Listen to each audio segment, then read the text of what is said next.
irakabije wa mwanzi Satani yaragurutse dore afite intwaro nyinshi akoresha ari ku rugamba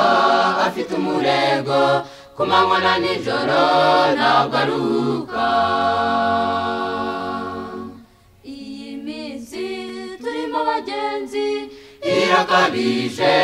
irakabije wa mwanzi Satani yaragurutse dore afite intwaro nyinshi akoresha ari ku rugamba afite umurego ku manywa na nijoro ntabwo aruhuka yajya gutangira ajya mu miryango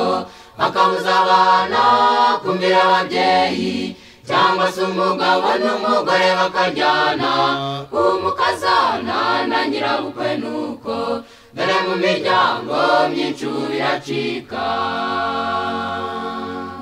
nubona ruko bimeze mu rugo wibuke yuko ari ubuhanuzi bugusohoreyeho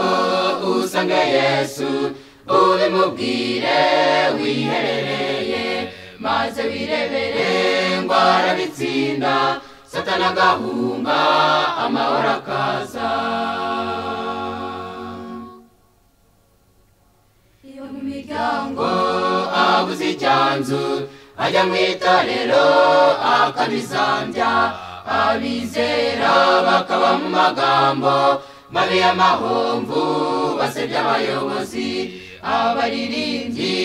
abateze ubwibone bakibwira ko ari bitangaza abo ku ruhimbi n'abakabasanga maze bagapingana ubwo ntibahuze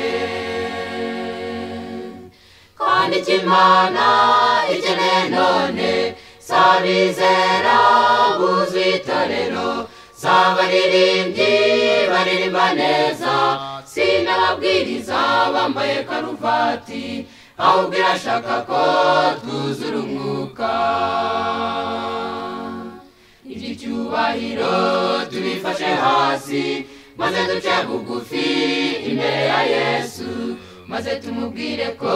twese dutsinzwe aratumwenyurira adutsindishirize muntu w'Imana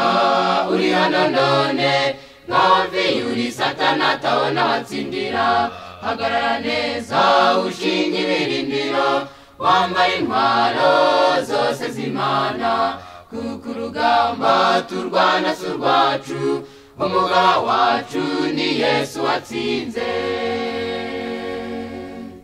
umugaba wacu ni umunyamaboko afite imbaraga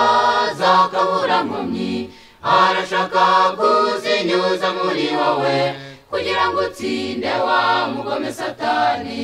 mu izina ryera tuzamutsinda